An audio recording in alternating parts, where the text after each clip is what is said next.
하나님 주신 말씀은 로마서 12장 1절로 2절입니다. 한 목소리로 합독해서 읽도록 하겠습니다.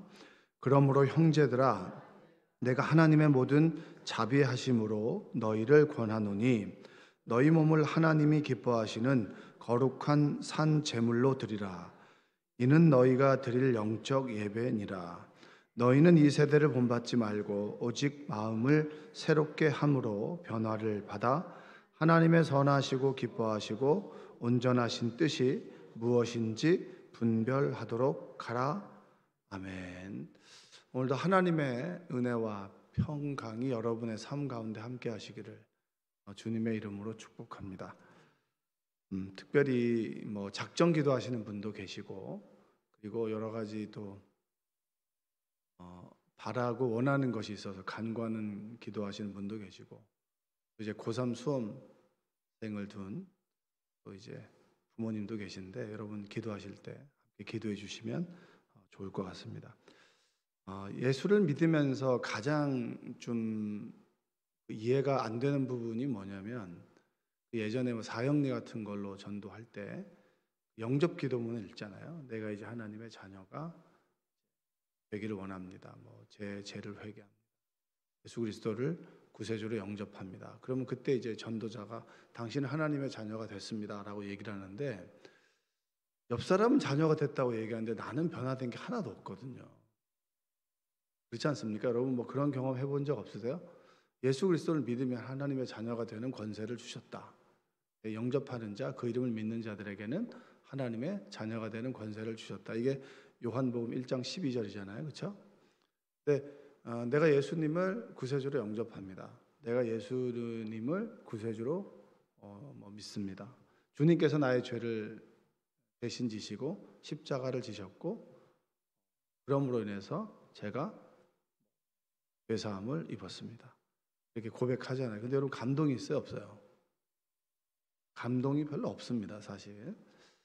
왜냐하면 내가 예수 그리스도를 영접하고 고백하고 하나님의 자녀가 됐으면 천국 시민이 됐잖아요. 그럼 천국으로 가야 되는데 지금 여기 남아 있는 거잖아요. 그렇죠?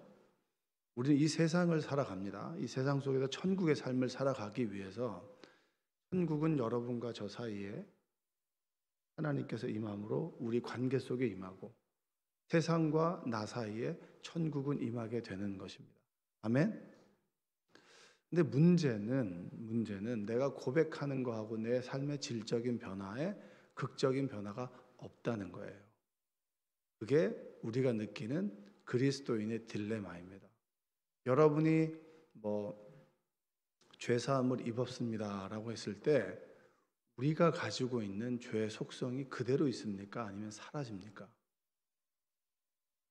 그러니까 쉽게 말하면 여러분이 가지고 있는 죄의 습관이 욕하는 습관 있죠. 욕하는 습관. 갑자기 막 흥분하면 툭 튀어나오는 욕하는 습관이 내가 예수 그리스도를 믿음으로 인해서 사라집니까? 그대로 있습니까? 그대로 있는 것이 이제 우리가 구원을 받은 것 같기도 하고 안 받은 것 같기도 하고, 이 차이점이잖아요. 그렇죠? 그러니까 여러분이 가지고 있는 죄에 대해서 법정에서 당신은 무죄입니다 라고 선포를 했다라고 합시다. 그렇다고 해서 사면이 됐다고 해서 내가 음주운전을 한 그 사건이 사라집니까? 사라지지 않습니까? 사라지진 않아요. 그러니까 8월 15일이 되면 대통령이 가지고 있는 가장 큰 권한 중에 하나는, 다른 모든 것과 비교했을 때 대통령이 가진 유일한 권한은 사면권입니다. 사면. 당신의 인생에 빨간 줄 그어져 있는 거 있지, 생활범죄. 그거 내가 지워줄게. 왜냐? 살아가다 보면 힘드니까. 우리나라 광복이 됐는데 그 기념으로 당신네들이 가지고 있는 생활범죄, 경범죄나 이런 거 빨간 줄 내가 사해줄게. 그래서 사면해 주잖아요. 그 사면의 명단에 누가 들어가 있냐가 초미의 관심사 아니겠습니까?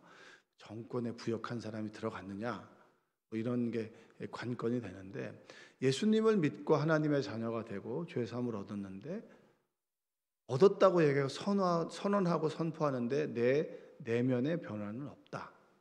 그대로 제 속성 그대로 있고, 기도도 잘하지도 않고, 그리고 욕은 욕대로 하고, 응?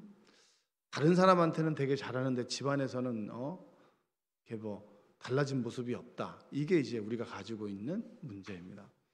그 문제에 대해서 바울이 이렇게 얘기를 하는 거예요. 12장 1절부터 15장 13절까지가 의롭다 칭함을 선물로 받았다는 거예요. 우리가 예수 그리스도를 믿음으로 인해서 너 의로워. 네가 잘해서 의로운 게 아니라 내가 너에게 의롭다고 얘기해 주는 거야. 너 의로운 거야. 땅 선언하는 거예요. 근데 내 내면에 달라진 게 없지. 그건 이제부터 달라져야 돼. 이겁니다. 오늘부터, 지금부터 달라져야 돼라고 하는 거예요.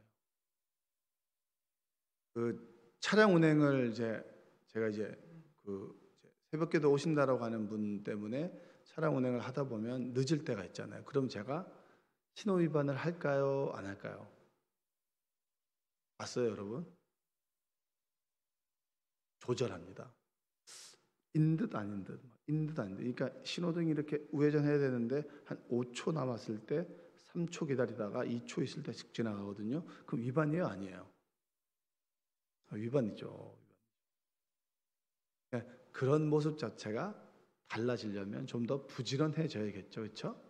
그러니까 우리가 삶의 아주 소소한 부분 자체에서 내 삶의 질적인 변화는 서서히 이루어지는 거예요. 죄가 없다라 의롭다 칭함을 얻는다. 이신칭의 믿음으로 인해서 우리가 의롭다함을 얻는다라고 하는 것은 하나님께서 우리에게 선포해 주는 거예요. 근데 그 선포함에 따라서 우리의 질적인 변화는 성화의 삶으로 매일매일 변화되는 겁니다. 주님과 동행하며 그분 주시는 말씀 앞에서 찔리고 이렇게 살면 안 되는데 회개하고, 근데 육신이 약해서 자꾸 넘어지면 다시 그분의 말씀을 가지고 살아가는 거예요. 그래서 오늘 말씀은 그리스도인으로서 어떻게 하면 구원받았는데 구원받은 자의 삶을 살아갈 수 있느냐. 바울은 크게 두 가지를 이야기하는 거예요. 1절에 한 말씀을 한번 읽어보겠습니다. 1절. 그러므로 형제들아 내가 하나님의 모든 자비하심으로 너희를 권하노니 너희 몸을 하나님이 기뻐하시는 거룩한 산 제물로 드리라. 이는 너희가 드릴 영적 예배니라. 하나님의 모든 자비하심과 그분의 은혜와 사랑으로 여러분에게 권면합니다. 해야 돼 안 하면 죽어 이게 아니고, 그분의 사랑을 힘입은 우리가 그분의 사랑 앞에서 어떻게 응답할 수 있겠습니까? 그분의 사랑으로서 여러분에게 권합니다. 뭐라고 권하냐면 우리의 몸을 제물로 바치는 것입니다. 이 의미는 구약에 여러분 소나 양이나 비둘기를 드릴 때 흠 있는 것을 드립니까? 흠 없는 것을 드립니까? 흠 없는 것을 드리잖아요. 그게 이제 신약 시대에 가면서 문제가 생기는 건 뭐냐면 그 성전에서 드릴 제사의 제물을 독점하는 사람들이 생기죠. 그들과 성직자들이 결탁을 합니다. 그래서 이들에게 커미션을 주고, 그럼 우리 집에서 정말 정성껏 흠 없는 것을 가지고 와요. 아니야. 이건 적합하지 않아. 그러면 성전의 제사용으로 파는 그 동물을 비싼 돈 주고 사요. 그리고 제물을 드린단 말이에요. 가죽을 벗기고 기름을 도려내고 태운단 말이에요. 가죽을 벗기는 건 누가 하는 겁니까? 본인이 하는 거예요. 본인이. 내가 얼마나 큰 죄를 지었는가. 그걸 갖다 가죽을 벗겨내면서 필요 없는 것들을 다 벗겨내는 과정 속에 피가 튀고 그 땀이 뻘뻘뻘 흐르겠죠. 그런 과정을 겪어나간 사람이 죄를 짓는 거에 대해서 적극적이겠습니까? 아니면 방어적이겠습니까? 방어적일 수밖에 없잖아요. 그런 제물을 드리듯이 이제는 소와 양을 드릴 것이 아니라 너의 삶을 드리는 건 어떻겠냐? 너의 삶의 예배를 드리라는 거예요. 매 순간순간의 생각과 그 사람과의 관계 속에서, 그리고 내 일터에서, 내 가정에서 나는 지금 어떤 모습입니까? 아무도 없을 때 당신은 지금 그리스도인입니까? 라고 하는 것을 묻고 있는 겁니다. 저희 아들과 이야기를 하다가 저희 아들이 그런 얘기를 하더라고요. 요즘 묵상하고 있는 것이 삶의 예배라는 거예요. 삶의 예배. 그래서 왜 그런 고민을 하냐고 했더니 이제 찬양 인도를 이제 하게 되는데 그 주제가 삶의 예배라는 거예요. 근데 삶의 예배가 뭐냐는 거예요. 여러분, 성막과 성전이 있습니다. 그렇죠? 성막 신앙이 있고 성전의 신앙이 있습니다.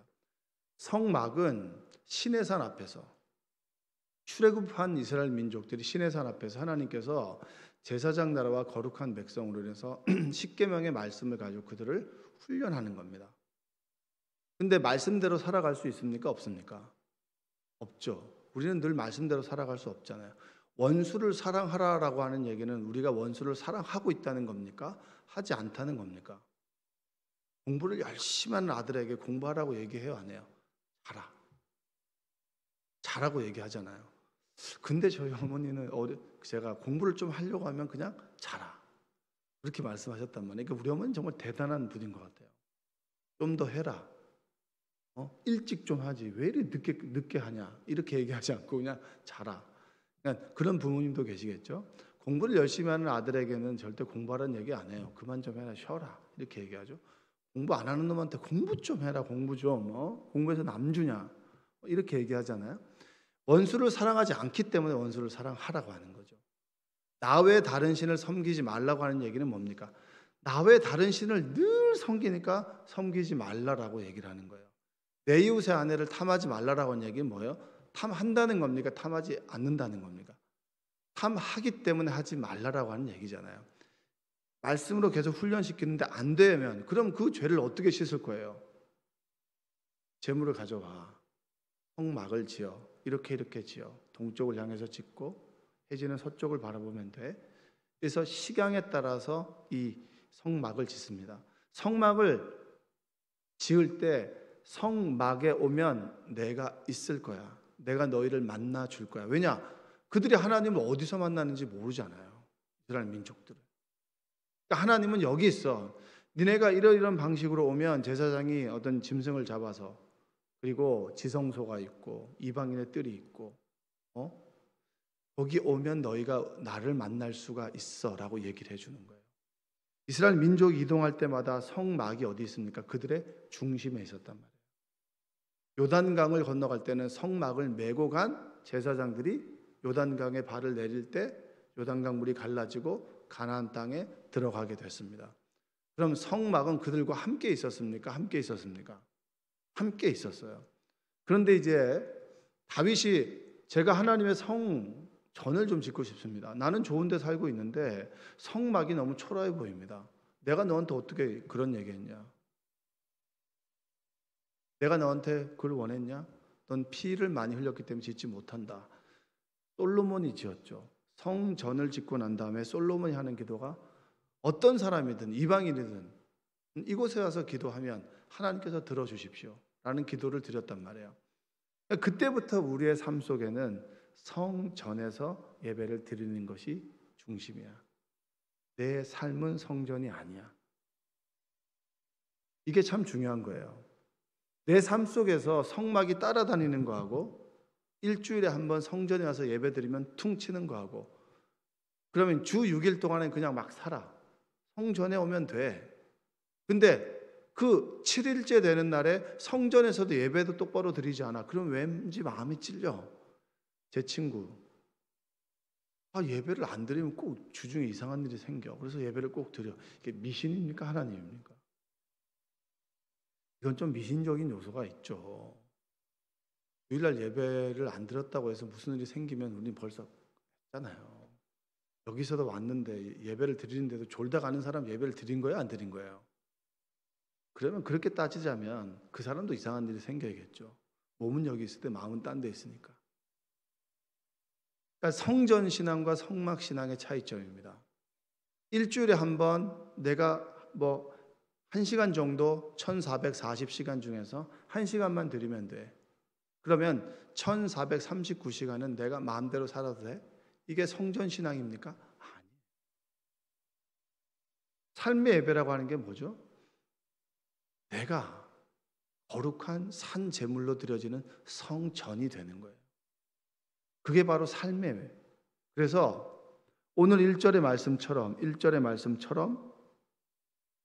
너희 몸을 하나님이 기뻐하시는 제물로 드리라는 거예요. 너의 삶을 드리라는 거예요. 설교자 일주일이라고 하는 책이 있습니다. 김영봉 목사님이 쓴 책입니다. 그분이 이제 협성대에서 신학을 가르쳤던 분인데 미국에서 목회를 해요. 그분이 이제 쓴 책입니다. 거기서 제가 정말 제 그 뇌를 땅 쳤던 게 뭐냐면 설교 준비에 최선을 다하지 말고 설교자 준비에 최선을 다하라는 거예요. 무슨 말씀인지 아시죠? 여러분이 그리스도인이 되는데 최선을 다하라는 거예요. 주중에 내가 그리스도인으로 어떻게 살아가냐, 어떤 모습으로 살아가느냐에 최선을 다하라는 거예요. 그게 바로 너희 몸을 산 제물로 드려라, 이 말이 되겠습니다. 두 번째는 뭐냐? 두 번째는 2절을 한번 읽어볼까요? 너희는 이 세대를 본받지 말고 오직 마음을 새롭게 함으로 변화를 받아 하나님의 선하시고 기뻐하시고 온전하신 뜻이 무엇인지 분별하도록 하라. 타락이라고 하는 것은 우리의 마음이 화인 맞은 양심이 되는 거죠. 양심이 감수성이 있지 않고 양심이 무뎌져서 이 정도 죄는 죄도 아니야 라고 하는 무뎌지는 것. 성령께서 우리 안에 임함으로 마음이 새로워짐으로 뭐죠? 죄에 아주 민감해지는 겁니다.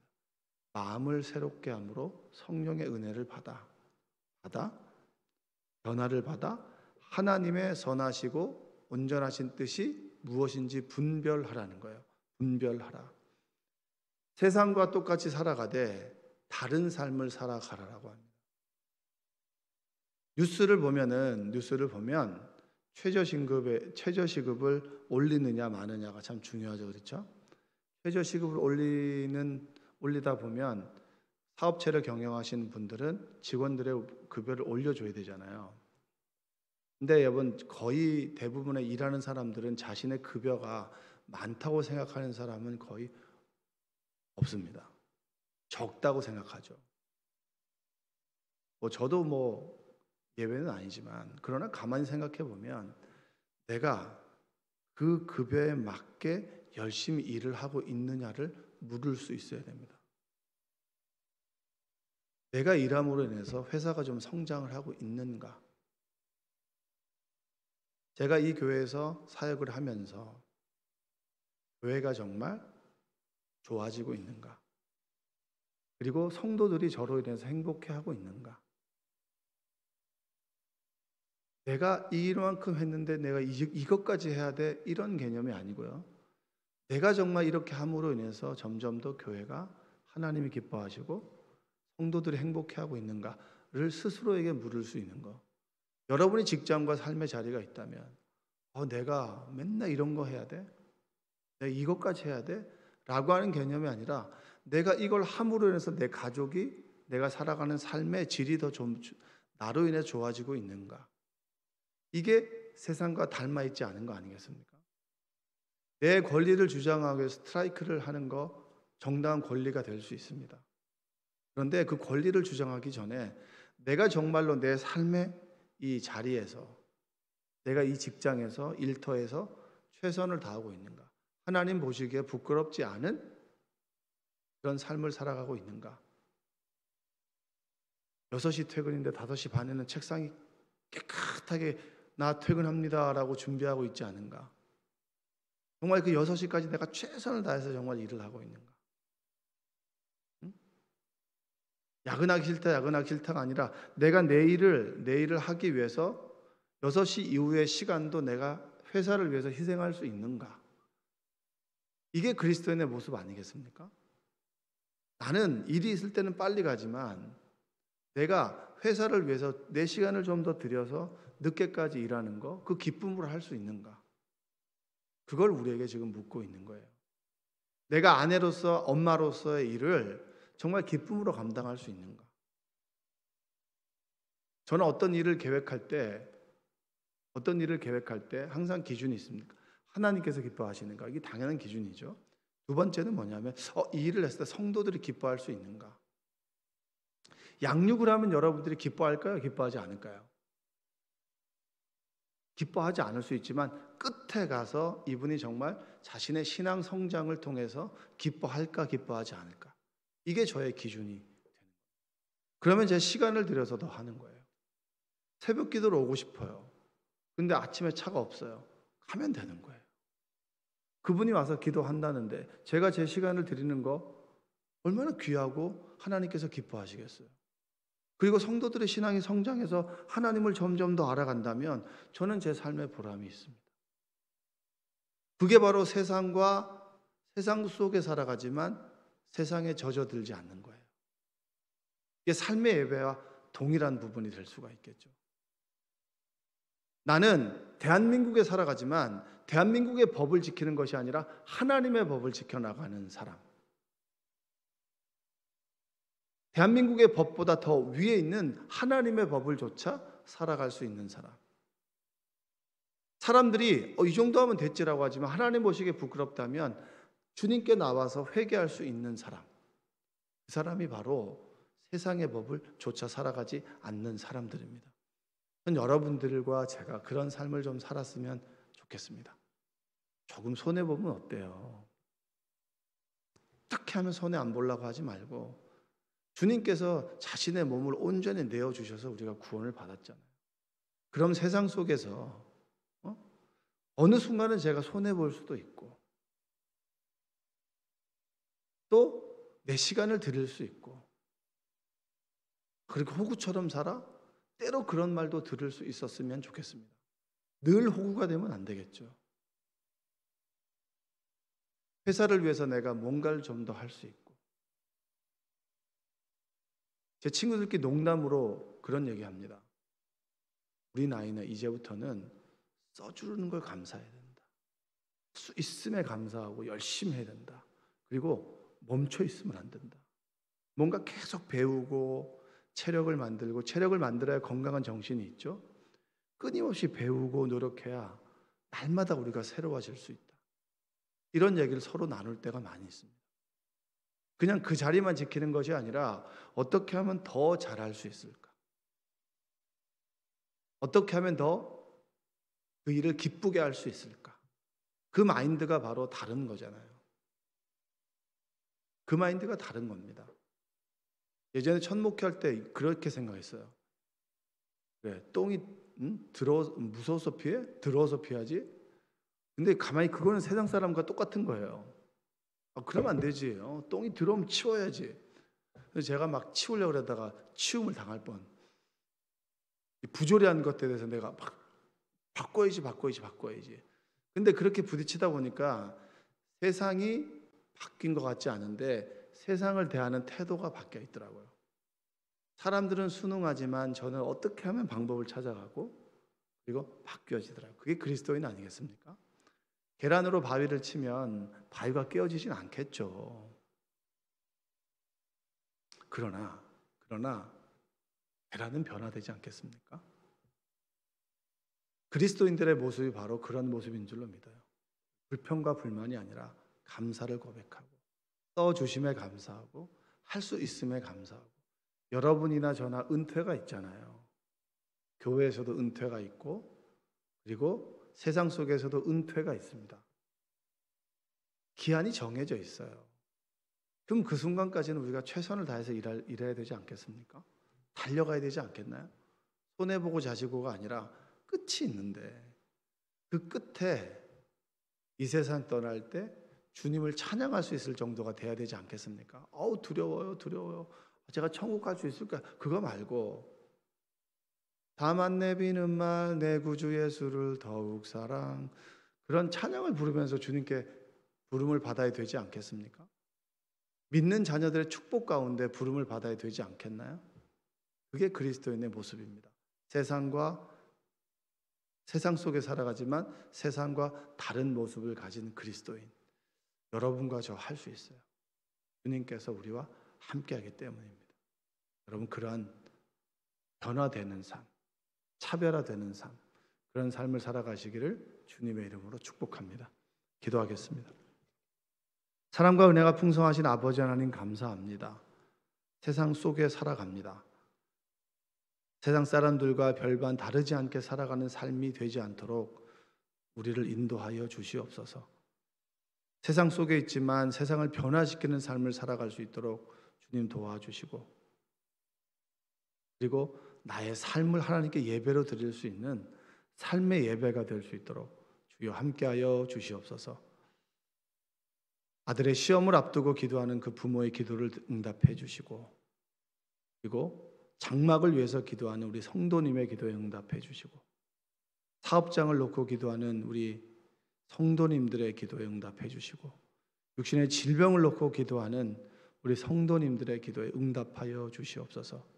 새벽에 믿지 않는 자녀들과 가정을 위해서 기도하는 우리 성도들의 기도가 있습니까? 언제 이루어질까 낙심할 때도 있지만 하나님께서 역사하신다면 될 줄로 믿고 오늘도 주님께 간구하는 믿음을 갖게 하여 주시옵소서. 예수님의 이름으로 기도합니다. 아멘.